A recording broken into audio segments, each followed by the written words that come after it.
emotions are and how we experience them. Emotions or affect are defined as an immediate, specific, negative, or positive response to environmental events or internal thoughts. Emotions can be conceptualized as reactions. A mood, however, is a diffuse, long lasting emotional state without identifiable objects or triggers. They often influence thoughts and behaviors rather than interrupting what's happening. When you think of mood, you might think of mood disorders like depression, where there's a long lasting state of low mood or just feeling really low and sad. Or you might think of bipolar disorder, which is another mood disorder wherein there are states of mania or hyperactivity and a lot of energy. So that might be a helpful way to kind of differentiate between emotion and mood. Additionally, these mood disorders lead to certain thoughts and behaviors, so that can be another helpful kind of way to distinguish between what emotions do and what moods do. So moods influence thoughts and behaviors rather than interrupting what is already happening. Now that we know what emotions are, let's talk about how we classify them. There are a few different ways to conceptualize what emotions are or how we describe them. So one method is by dividing up emotions into primary categories or secondary categories. So primary emotions are innate, evolutionarily adaptive, and universal emotions, such as anger, fear, sadness, disgust, happiness, surprise, or contempt. And we'll talk more about these emotions when we talk about why and how emotions are adaptive. And these primary emotions can also be considered basic emotions. We also have secondary emotions, which are blends of primary emotions. So emotions that feel a little bit more complicated, like remorse, guilt, submission, shame, love, bitterness, and jealousy. The circumplex map is another way to classify emotions and shows us how emotions vary by degrees of arousal and valence. So when we talk about arousal, we're talking about the activation that goes on physiologically within our body or just increased autonomic responses in general. So these things can include brain activation, increased heart rate, sweating, feeling your body get warm, basically just things that are related to your body feeling more activated. And then valence is describing how negative or positive emotions are. So as you can see here, we kind of have two different spectrums or two different axes. We have our valence axis going from negative to positive, and our activation axis going from aroused to not aroused. And in each of these quadrants, we have a different kind of combination of these these factors. So we see a lot of different emotions here. So I just pulled together some different examples to illustrate this idea of the circumplex map. So we can think about feelings of being really excited, being elated, being happy. So in moments like this, you are feeling really positive and your body might be more activated. Like maybe you're tearing up or you are feeling your heart beating really fast. So you can think about maybe the way a Frank Ocean fan felt the day before Blonde was actually released. Like really emotional, really excited, and just very aroused and positive in general. Then you can think about a more calming experience where your body's not really aroused, you're breathing slowly, you're just really still and still feeling like it's a positive experience. So that might be more of like a calm, relaxed, or serene emotion. Then on the other hand, we have our more negative valence emotions, and those can also vary on levels of activation. So if you're feeling not very active, not very aroused, but still negative, you might be experiencing emotions like sadness, feeling depressed, experiencing fatigue or lethargy, or being lethargic. So here's a little image of Tina from Bob's Burger where she's saying, I'll probably be sad for the rest of my life. So that really negative valence and that really, really low activation as well. And then here's an example of when you might be extremely aroused and activated, but experiencing a very negative valence. If your favorite sports team is losing and there's nothing you can do about it, you're going to feel tense or nervous or stressed or upset. So these are just different emotions that can be seen as different combinations of valence and arousal. There are three main components of emotion, and those can occur before, after, or during the process of emotions. These include physiological processes, behavioral responses, and cognitive explanations for emotions. And we'll talk about that a bit more. So, physiological processes of emotion refer to the bodily sensations we experience within the autonomic nervous system and our brain. As a reminder, the autonomic nervous system is basically the part of the nervous system that supplies our organs, and such as like our blood vessels, stomach, kidneys, heart, pupils, lungs, sweat glands. So there's a lot that is affected by our autonomic nervous system. And some processes of emotion that physiological processes of emotion that we might be really familiar with include increased heart rate, like if we're nervous or afraid, sweating, muscle tension, dilated pupils, like if you're in shock or something like that. So basically the activity in our bodies, such as these changes like increased heart rate, etc., and activation in our brain, help us prepare or respond to an emotion or an event by increasing awareness of our environments and ourselves. And emotions are often accompanied by physiological arousal. So imagine that you're feeling nervous or anxious about giving a speech. You might notice you're sweating, that your face and your chest get really warm. And so there are certain emotions and certain patterns of physiological changes and brain activity patterns that are associated together.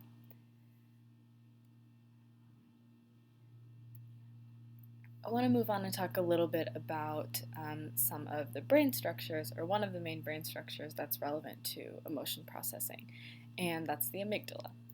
The amygdala, which is this little almond-shaped structure near the brainstem, is located within the limbic system and is really crucial for processing emotion.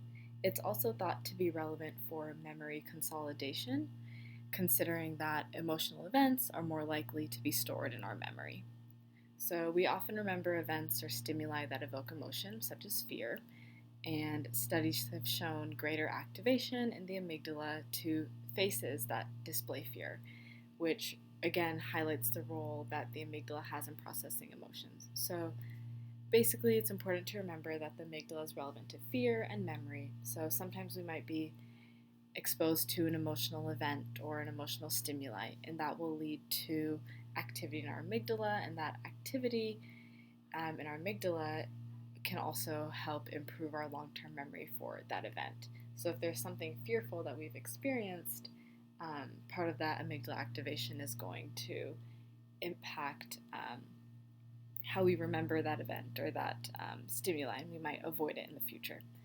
So when I was learning about the amygdala in, I guess, like high school psychology class, my teacher gave us this little mnemonic device about Amy G.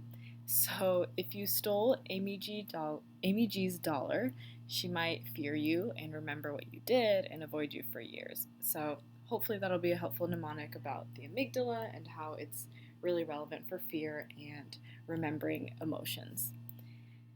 And it's really important to note that there are also relevant structures outside the limbic system that are relevant to emotion processing.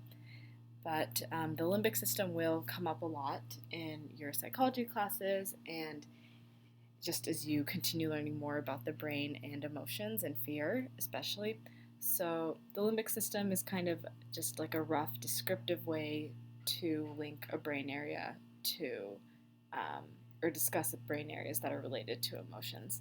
So just try to remember limbic system in general because that'll be helpful for future classes. And yep, got our little picture of the amygdala here. So behavioral responses are another component of understanding emotions. Specifically, we experience behavioral responses to different stimuli and events, and that helps with how we display our emotions. So if you're really surprised, you might have really wide eyes and your jaw might drop. If you're upset or sad or disappointed, your body might or you might behave differently. You might frown, you might cry. On the other hand, if you're really excited and happy, you might smile or laugh or maybe even cry out of happiness because you're just so excited or so emotional. And then maybe you have to run sometimes if you are in a dangerous situation or if you are feeling really fearful. So these are just some basic examples of how behavioral responses are related to emotion. The last component I want to talk about is the cognitive component of emotion. So this refers to the process of how you interpret and label the emotion or behavior you're experiencing. So imagine you're going to propose to your partner. You notice that your heart is racing really fast. You might explain that the reason for this is because you're really excited, or maybe you're really nervous because you don't know if they're going to say yes or not. So here you're labeling your emotion based on how you're interpreting this bodily sensation or behavior that you're experiencing.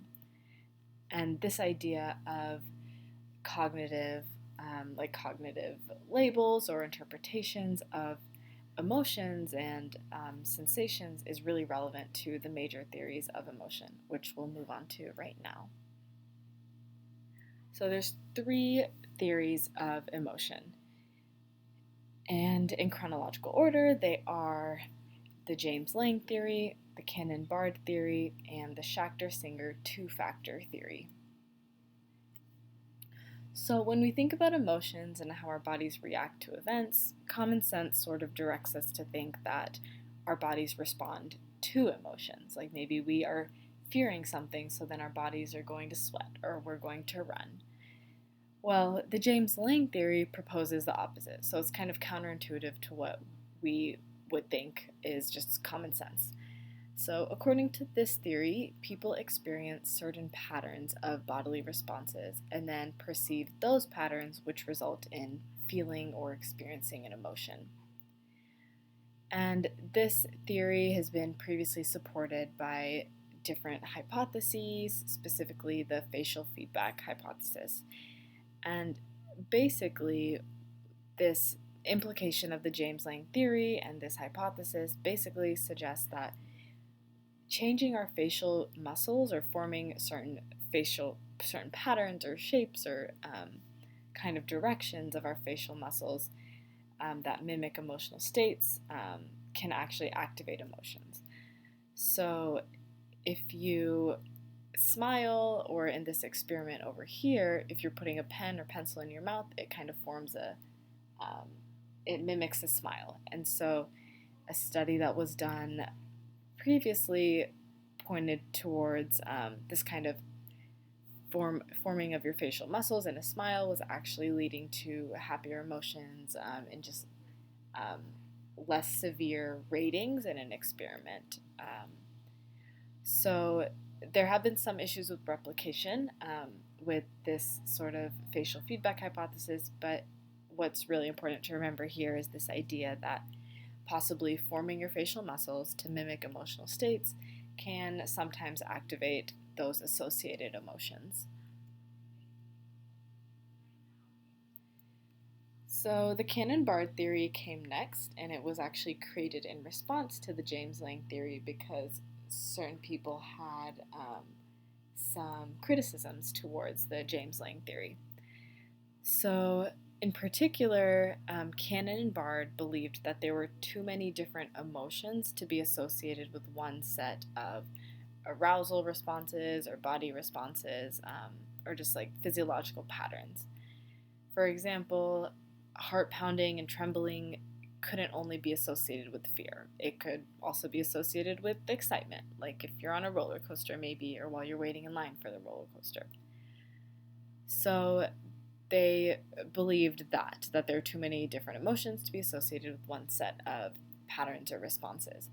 They also thought that the autonomic nervous system was too slow to account for the subjective feelings of emotions, and basically that experiences in the mind happen quickly, but events in the body take much longer. So how could we kind of experience an emotion after our body changes if the body changes take longer? So, essentially, Cannon-Bard's theory poses that we experience emotions produced in the brain and physical reactions produced from the body around the same time. So, if we see a really scary bear approaching us, at the same time that our heart starts pounding, we're also processing this emotion of fear and recognizing that we're in a fearful state. The last theory is the Schachter-Singer two-factor theory, and this one is a blend of both the James Lange and the Cannon-Bard theories. It's basically a blend because Schachter and Singer believed that the body reacts to events, but that there are not enough patterns of arousal for every single emotion. So we search for explanations to interpret the patterns that our body is undergoing. So in this example here, we're seeing a scary bear approaching us, and our body starts reacting and changing. And so then we have to interpret what's going on. That's where that cognitive processing piece comes into play. And we're trying to interpret and label and basically attribute why we are feeling this way. And so once we create that label, that's what leads to us experiencing that emotion of fear. So another example of this is the previous example about you proposing to your partner and you're experiencing all these changes within your body and experiencing this arousal, and then you take a second to kind of create a label or an explanation for why you're feeling that, and then that's what you experience. So sometimes our interpretations aren't always correct. We can misidentify the source of our arousal and experience and label emotions differently because of that. So this is known as a misattribution of arousal. One study that examined this looked at how people might feel more romantic attraction through misattribution of emotions during dangerous scenarios. So although this video is a bit outdated, I've included a video on Canvas to illustrate this concept more clearly. So I encourage you to watch that this week as well. And excitation transfer is similar to misattribution, where residual or like leftover or lingering arousal transfers over to a new event. So this is the idea that emotional responses might be intensified by arousal from a previous stimuli or event that's not directly related to this like current stimulus. For example, if you went to a heavy metal concert, you might be feeling really amped up and heart might be racing really fast. You might just be feeling really tense in your whole body. And then if someone steps on your toe right after that show ends, that kind of lingering arousal might make you yell really aggressively at the person who stepped on your toe. So it's this idea of that excitation or all that bodily sensation and arousal transferring over to something that might not be totally related. So I'm going to go back to the two-factor theory and talk a little bit about the experiment that was done to test out that theory, and also the study kind of provides some more evidence for misattributions of arousal. So Schachter and Singer conducted this study, and they hypothesized that whatever a person believes caused an emotion will determine how they experience and label the emotion. So in this study, they had participants come in and receive an injection of epinephrine or adrenaline, which is basically just really stimulating, right? So after they received the injection, people were either told to expect side effects such as increased heart rate, sweating, just like body racing, and the other half were told not, or they were not told about side effects at all, so they didn't know to expect any of those body changes. And then participants went through different conditions. They went through a euphoric condition and an anger condition. So in the euphoric condition, they were around someone who was like hula hooping and just having like throwing paper airplanes and just having a good time, basically. In the anger condition, they were around someone who, or in the anger condition, they were filling out a survey that asked kind of invasive questions that were a little bit irritating as well. So they answered those questions in a room with someone else, and that person also filled out the questionnaires and then basically stormed out of the room in anger. So basically, the results showed that when participants received the adrenaline and were told how their bodies would respond to the drug, they could really easily explain why their body was going through all these changes and they were experiencing this arousal. So they attributed the arousal to the adrenaline and not the situation of being in like a euphoric condition. So if you look over here, you see that the informed participant is thinking, like my heart's pounding, my hands are trembling. I guess that's because of the side effect and the drug worked. But when you're an uninformed participant who doesn't know about these side effects, you are more likely to explain this happy mood and just extreme heart racing and hand shaking or hand trembling to what was going on in the scenario or your context. So then in the angry condition, the informed participant might be, again, attributing the body arousal to the injection, whereas the uninformed participant might have a hard time understanding exactly why they're feeling all this irritation and might explain it as being a function of the invasive survey or the person who stormed out of the room as well. So ultimately, Schachter and Singer concluded that feelings of arousal can be attributed to events in the environment, thereby shaping people's emotions. So basically, what is around you can influence how you explain what you're feeling, and sometimes that's not always right. So this is just a summary of the 3 theories that we went over, and then there's also a video that is created by the textbook people. That's a really helpful way to conceptualize the 3 theories if you're still having some trouble with it. Basically, James Lange theory says that action comes before emotion. The Cannon-Barr theory suggests that your bodily changes happen around the same time as the emotion. And the Schachter and Singer theory suggests that we experience our body changing and then we interpret that, or we go through a cognitive process to explain what's going on, and that's what leads to emotion. So the last thing that we'll talk about in this video is about regulating or maintaining emotions. So we know a bit more about what emotions are now, how we experience them, So it could be helpful to think a little bit about how we can control emotions so that they are most helpful for us, or maybe even least distracting for us. So James Gross is a prominent foundational research within emotion regulation.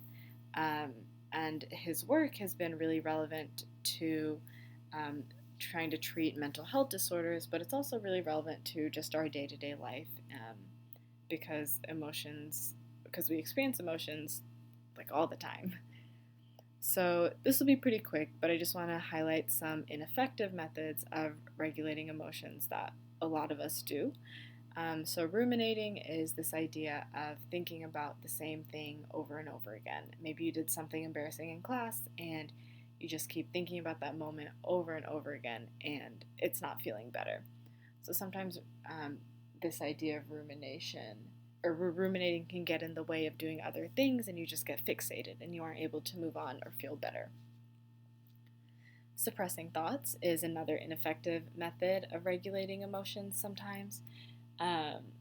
And oftentimes when you're trying to suppress your thoughts, that thought ends up just coming back.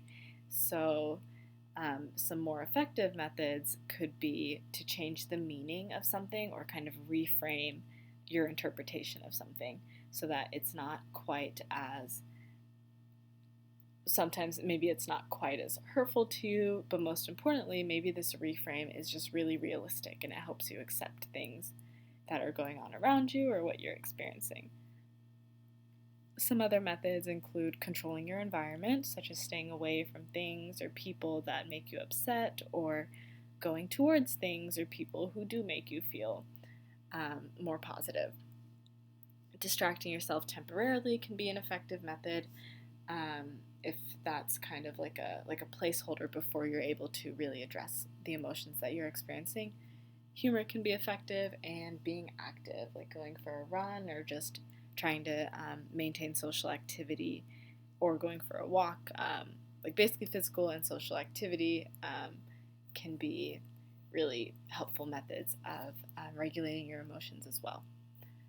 So that's everything for this lecture, and we'll move on to how emotions are adaptive after this.